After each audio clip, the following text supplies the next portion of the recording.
All right, today's video, we're looking at how to use a weightlifting belt for Olympic weightlifting. Now, many athletes are doing this wrong, and often they're confusing it with, say, powerlifting, strongman. They're taking something from another strength sport, trying to bring it over, and it's messing with their lifts. Now, if we look at this, you'll see in weightlifting, Olympic weightlifting, the belt is even different than the ones commonly used in powerlifting and in strongman. In weightlifting, we have more of a flexible belt. In strongman powerlifting, you see more use of the hard, rigid leather belts, which we do not want to use in Olympic weightlifting, trust me. So we're going to look at a couple things. One, how we use it at Project Lift for either A, to help someone understand how to use their core, which is huge, and then B, how to use the belt for 85% and above of your best lifts. So let's get into it. All right, so when we're using the belt to learn how to use our core properly, we need to talk about bracing. Now, when we talk about bracing, we're looking at how do we create rigidity through the core to connect, say, our lower half with our upper half, which is key in weightlifting, right? The legs, the lower half of the body are doing the work, pushing, driving us off the floor. That core has to be rigid and hold well so the weight, which is being held by our upper body, moves together. If we have a weak core or a poorly functioning core, we typically have an energy leak. And an energy leak means that we're not getting as much power into the bar as we could be.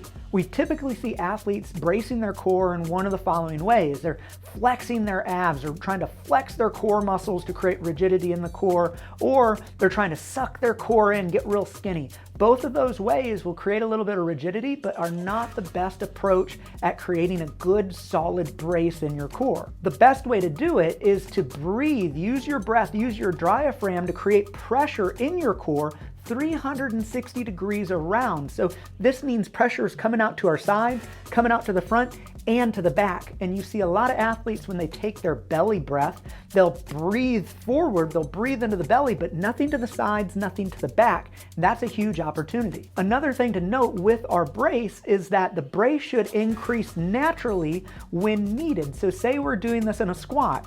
When you take the bar out of the rack of the squat, your brace should be on, it should be there, but as you descend into the squat, that brace should increase. Now, this is pertinent to how much weight's on the bar. If you're close to 100% on the bar, you're gonna have a pretty maximal brace when you unrack the bar. But if you're pulling out, say, 50% off the bar, you shouldn't have 100% brace at the top of that squat. That brace will increase as you squat and it will decrease as you come back up. And this neurologically is something that should happen. So this is helping the athlete create freedom versus over rigidity, which if we're over rigid when it comes to Olympic weightlifting, it slows us down. So how we use a weightlifting belt to teach this is we take a belt and we have the athlete put it on snug, but not tight.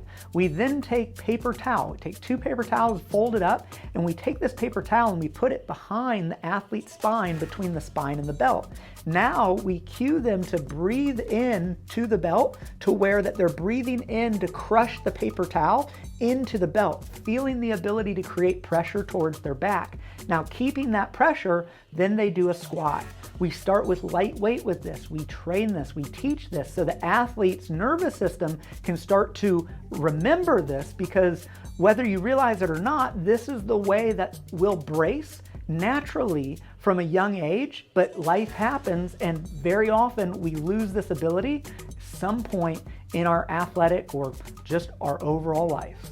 Now, when we use a belt for 85% and up on heavy lifts, now we're looking for the belt to add to our abdominal wall. We want to put it on a bit tighter than we do when we're learning how to use a belt. So what I love to cue is to already take that breath in, breathe in and feel that pressure in that core 360 degrees around, then tighten the belt a little tighter than that.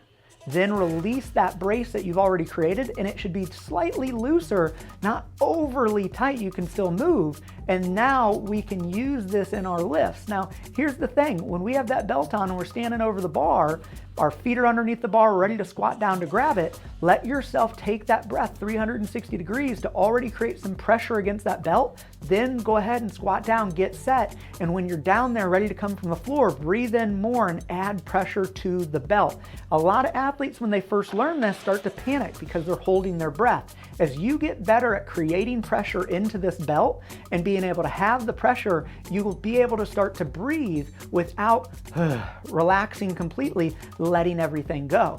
This is how we use a belt to lift 85% and up, by adding to our abdominal wall, not necessarily replacing it when it comes to Olympic weightlifting. We're still creating pressure against it, but because it's tighter, it's now making up for maybe some lack that we may have going on in our abdominal wall, which allows us to brace into it, which makes our core much more solid, gives us more power, and keeps us safer from injury. So this is how we use a belt. I kid you not, when I first got into weightlifting over a decade ago, I didn't know how to use a belt. I would put one on and it wasn't doing much for me at all.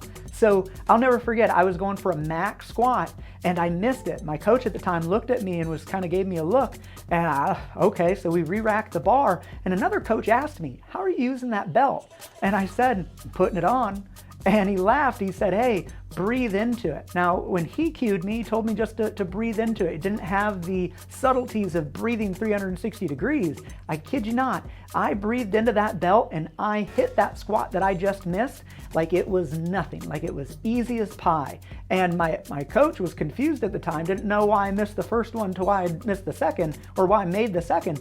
I'll tell you what, it was all how I was using that belt. So there you go. Hope this helps. If you need more support, I'd encourage you to check out our sustainable lifting method. This is where we break down for athletes these basic foundational processes to help you make gains now.